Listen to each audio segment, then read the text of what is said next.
네, 하나님의 은혜가 충만한 그런 복된 주일이 되시기를 간절히 축복합니다. 네, 이번 주에는 팔복이라는 제목으로 함께 본문 말씀을 가지고 은혜를 나누고자 합니다.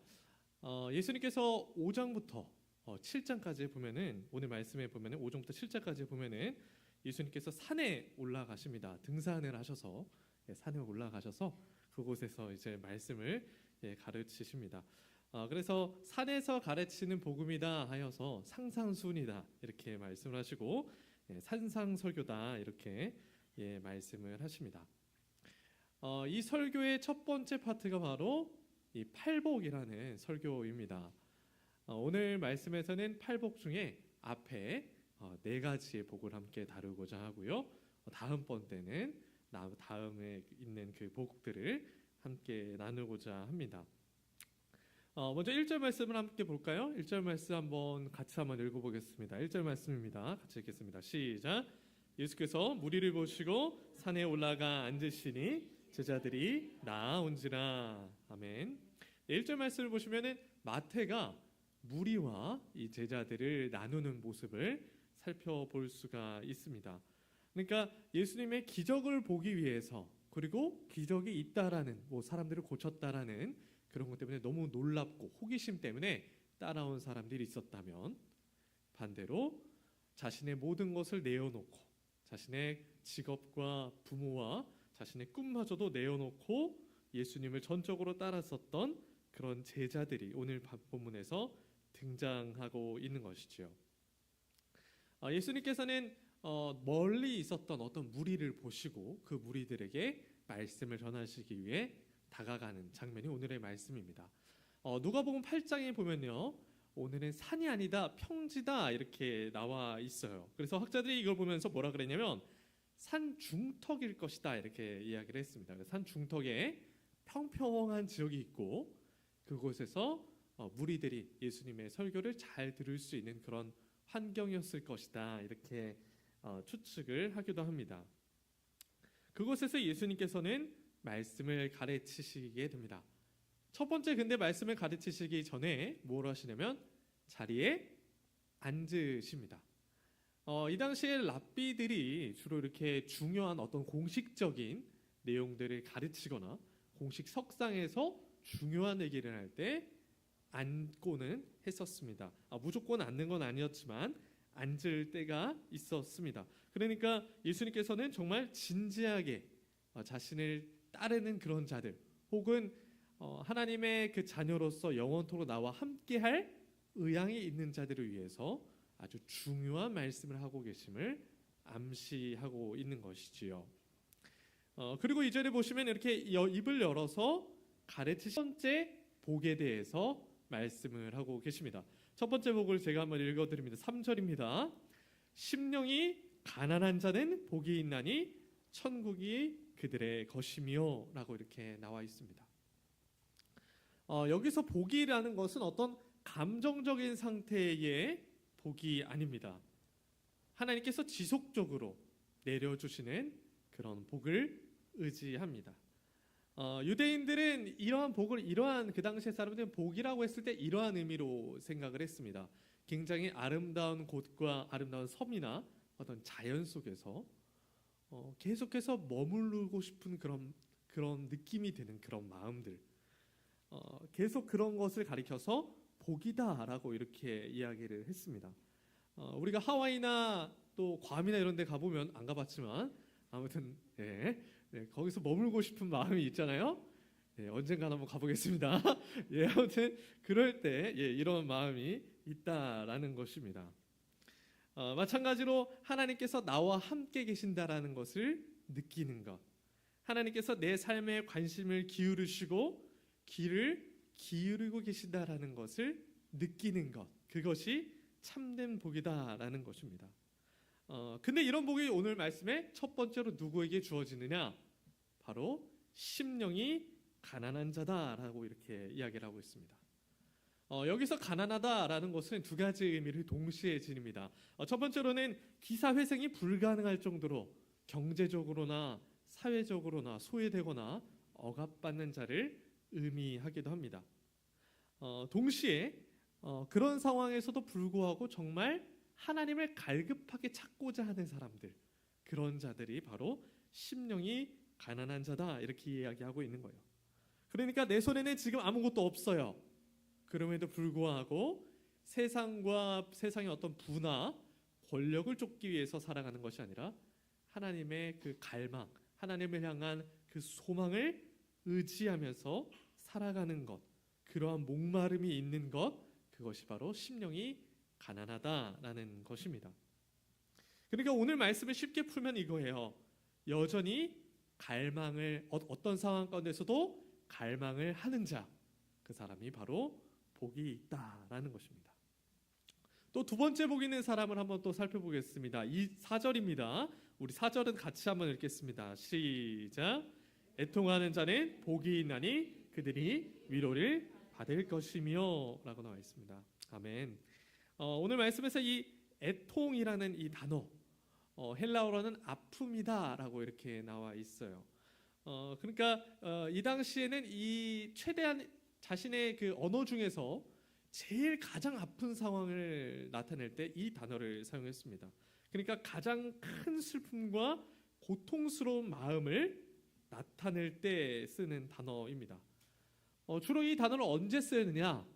사랑하는 자들이 죽었을 때, 이제 장례식에 가게 되었을 때, 그럴 때 정말 밤새도록 아파하는, 정말로 마음을 정말 쓰고 있는 그런 상황을 묘사할 때 쓰는 단어가 바로 애통이었습니다.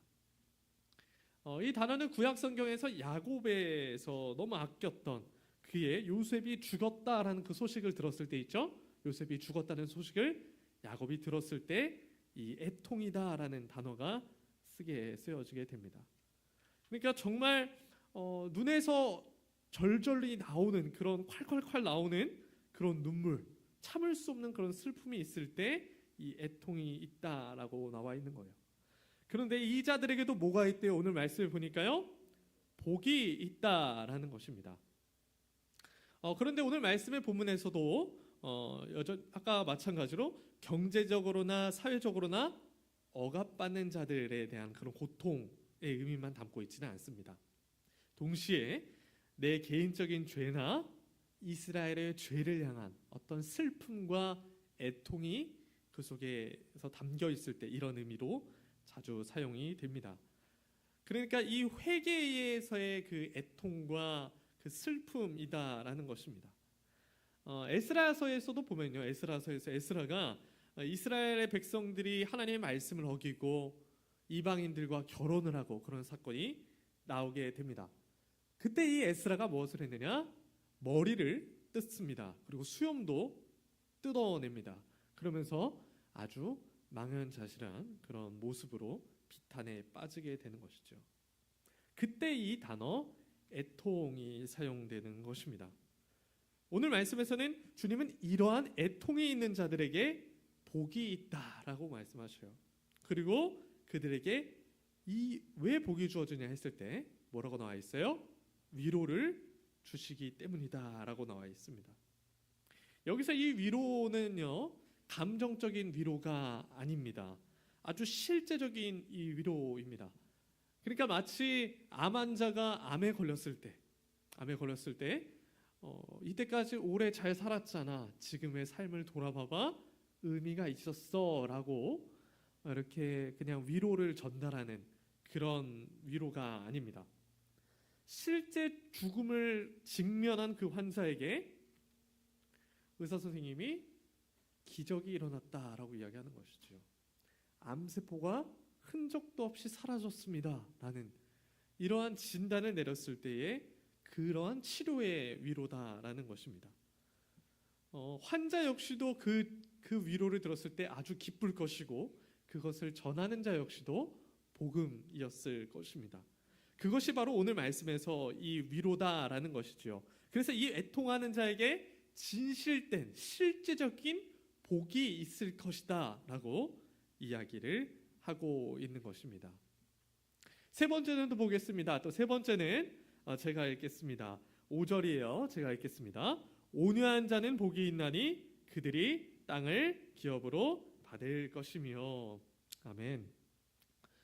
여기서 온유하다라는 것은 참고 견디다, 아주 연약한 그런 이미지가 아닙니다. 성경에서 대표적으로 온유한 사람이 있습니다. 누구일까요? 네, 모세가 있습니다. 하나님께서 모세를 평가할 때 이렇게 평가를 하세요. 온유함이 지면의 모든 사람보다 뛰어나다라고 이렇게 평가를 하고 계십니다. 그런데 우리가 잘 한번 생각을 해보면 됩니다. 정말 모세가 온유한가라는 것이죠. 모세는요, 이스라엘 백성들을 괴롭혔던 이 애굽 사람을 돌로 쳐서 죽였습니다. 물론 의분인 거죠. 의분이지만 쳐서 죽인 일이 있었습니다. 그리고 이스라엘 백성들이 우상 숭배를 하니까 하나님이 방금 전에 쓰셨던 그 십계명 두 돌판을 바닥에다가 패대기를 쳐버립니다. 이해가 되지 않죠. 이런 사람이 어떻게 온유하다라고 말할 수 있는지. 요즘 MZ세대의 말을 빌리자면 뭐예요? 분조장, 분노조절 장애죠. 심각한 상황입니다. 그런데 이 사람을 보고 뭐라고 말씀하세요?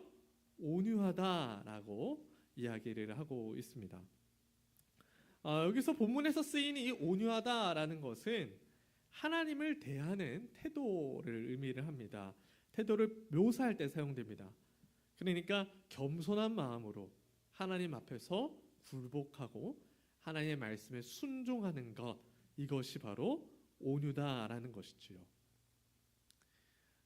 나는 내 인생을 잘 모릅니다. 그러나 주님이 날 이끌어 주십시오 하는 그런 마음인 것입니다. 내가 계획할지라도 이것을 이끌어 가시는 분은 하나님이시다라는 그 자세가 바로 온유하다라는 것입니다. 그러니까 모세가 온유하다라는 이 표현은 그가 화를 내지 않았다라는 그런 의미가 아니라 겸손하게 하나님을 인정하고 하나님의 뜻에 굴복한 사람이었다라는 그런 의미인 것입니다. 그런데 이 사람에게 주어지는 복이 있습니다. 뭐라고 나와 있나요? 땅을 기업으로 받는다라는 것입니다. 이 땅을 기업으로 받는다라는 것은 강남의 그 노른자 땅을 주시겠다라는 그런 의미가 아닙니다. 물론 하나님께서 복을 주셔서 하나님께서 이 땅에서도 복을 주셔서 그럴 수도 있겠지만 여기서는 하나님께서 아브라함에게 약속하셨던 그 기업을 주시겠다라는 의미입니다. 그러니까 온유한 자, 겸손한 자는 영원한 그 나라, 영원한 자손, 영원한 하나님의 시민이 될 수 있는 그런 복을 더하여 주시겠다라는 그런 의미인 것이죠. 여러분 이제 마지막입니다. 눈을 뜨시기 바랍니다. 자 이제 마지막 복입니다. 우리 같이 한번 읽겠습니다. 시작. 의에 줄이고 목마른 자는 복이 있나니 그들이 배부름을 것임이요라고 나와 있습니다. 아멘. 여기서 저자가 말하는 배고픔, 목마름이라는 것은 단순히 한두 시간짜리의 목마름이 아닙니다. 정말 타들어갈 것 같은 그런 고통스러움과 애통함과 절절함이 있는 그런 배고픔이다라는 거예요. 그러니까 뭐 계란 하나, 빵 하나로 충족되는 그런 배고픔이 아닌 것입니다. 상당히 배고픈 것이지요. 그런데 뭐 하는 자라고 나와 있어요? 어떤 것에 굶주리고 있어요? 의에 굶주리고 있습니다. 밥이 아니라 의에 굶주리고 있습니다. 그러니까 내가 하나님의 그 죄를 안 짓기 위해서 정말 배고픔과 같이 정말 하나님의 뜻대로만 살겠다면은 정말 내가 어떻게라도 할 수 있겠다라는 그 절절한 그런 감정과 그런 의지가 여기서 있다라는 것입니다. 더 나아가 정의롭게 하는데 사람이 사람답게 만들고 사회를 사회답게 만들고 교회를 교회답게 세우는 데에 그 갈망과 목마름을 의미한다라는 것입니다. 성경은 이런 자들에게 오늘 어떠한 메시지를 주고 있느냐, 어떠한 복을 주고 있느냐, 바로 배가 부를 것이다 라고 이렇게 이야기를 하고 있습니다. 너희들이 원하는 소원이 이루어질 것이다 라는 거예요. 배가 꽉 차서 먹지도 못할 만큼 완벽하게 충족함을 내어주실 것이다 라는 거예요. 너희들이 꿈꾸고 소망했던 그 의로운 세상이 이루어질 것이다 라는 거예요. 그러니까 여호와를 알라 알라 우리가 외치지 않아도 온 세상이 주님의 뜻을 알게 되는 그런 세계가 올 것이다 라는 것입니다. 여러분, 우리 다윗을 보면요, 다윗의 평생 소원이 있었습니다. 다윗의 평생 소원은 집을 짓는 것이었습니다. 오늘날의 말로 따지면은 교회 건물을 짓는 것이 이 다윗의 꿈이었습니다. 한 나라의 왕의 꿈이었었지요. 근데 성경을 어디로 둘러봐도요, 하나님께서 너 다윗 나를 위해서 성전을 세워라 라고 이렇게 명령하신 적이 한 번도 없습니다. 그런데 다윗은 의에 줄이고 목마름이 있었기 때문에 어떻게 했습니까? 내가 주를 위하여서 건축을 하겠습니다 라고 이렇게 고백을 하고 실제로 실천에 옮기신 것이죠. 명령하진 않았지만 그 소원을 품고 나아갔다라는 것입니다. 그러나 이 다윗이 생전에 자신이 성전을 건축할 수 있었습니까? 없었습니까? 없었습니다. 그가 한 일은 고작 재료를 모으는 일뿐이었습니다. 그 다음 세대인 솔로몬에 이어 솔로몬이 그 공사를 착공에 들어가게 되지요. 그럼에도 불구하고 하나님은 이 다윗에게 이렇게 평가합니다. 내가 이 일을 하고자 하는 것이 있으니 내 마음이 내게 좋도다 이렇게 이야기를 하십니다. 다윗을 칭찬하고 계시는 것이죠. 내가 참 너가 마음에 든다 라고 이렇게 평가하고 있는 것입니다. 우리는 이 다윗을 통해서 한 가지 알 수 있는 것은 하나님께서는 성과로 그 사람을 판단하는 것이 아니라 그 사람의 마음과 그 사람의 중심을 보고 그를 평가한다라는 것입니다. 예수님께서는 이 바리새인들처럼 의에 충족한 사람이 아니었습니다. 의에 배가 부른 사람이 아니었습니다. 바리새인들은 어땠어요? 바리새인들은 자신들이 교회에 나오고 헌신을 하고 헌금을 드리기 때문에 나는 배가 부른 자다라고 이렇게 생각을 했었습니다. 의에 만족하며 살아갔던 사람입니다. 그러나 예수님은 어떠셨습니까? 예수님은 철저하게 순종하면서 하나님을 의지하셨던 모습을 보여주게 됩니다. 의에 줄이고 어떻게 하면 하나님의 말씀대로 살아갈까 눈물을 흘리면서 절절하게 십자가를 달리시기 전에 있었던 그 모습을 우리가 기억을 하게 되는 것입니다. 오늘 말씀에서는 8가지 복 중에 총 4가지의 복을 살펴보았습니다. 앞에서의 이 4가지 복은 하나님과 나와 인간 간의 그 관계와 태도를 나타냅니다. 그리고 다음번에 살펴보게 될 그 다음 복들은 이제 사람과의 어떤 윤리, 사람 관계 간의 윤리적인 측면이 강조가 되어지고 있습니다. 10계명과 아주 비슷합니다. 그러나 이 팔복이라는 주제의 예수님의 설교는 어떠한 상황 가운데서도 당신이 어떠한 상황에 있든 어떠한 환경 가운데 있든 어떻게 살아가야 되는가에 대해서 분명하게 명시를 해주고 있습니다. 예수님께서는 너희들은 하나님의 나라요 하나님의 시민이다 라고 이야기를 하시면서 너희들이 하나님의 시민으로서의 특권을 누릴 뿐만 아니라 의무 또한 이행해야 한다라는 것이죠. 사랑하는 여러분, 오늘 본문 말씀에서는 이렇게 말씀을 하고 있는 것입니다. 이렇게 질문하고 있는 것입니다. 너는 배가 고픈 사람처럼 음식을 갈망하는 사람처럼 목마름에 아주 물을 애타게 찾는 사람처럼 나를 갈망하고 있느냐라는 것입니다. 우리가 경제적으로나 사회적으로 억압받는 상황일지라도 우리가 하나님의 은혜를 기억해야 될 줄 믿습니다. 사랑하는 여러분, 우리가 어떤 상황 가운데서도 은혜와 복을 주시는 그 하나님을 갈망하면서 목말라 할 수 있는 우리가 될 수 있기를 간절히 축복합니다. 우리가 넘어지고 쓰러지고 정말 심령이 가난해지고 내가 사회적으로 실패하고 경제적으로 실패한다고 할지라도 우리가 주님을 찾는 그 배고픔이 있다면 하나님은 너가 참 마음에 든다, 참 너가 참 잘했다라고 이렇게 칭찬해 주실 줄 믿습니다. 그러므로 우리가 거룩한 열심을 가지고 어떠한 상황 가운데서든지 이 목마름과 배고픔을 가지고 주님께 칭찬받는, 주님께 복을 받을 수 있는 우리 모두가 될 수 있기를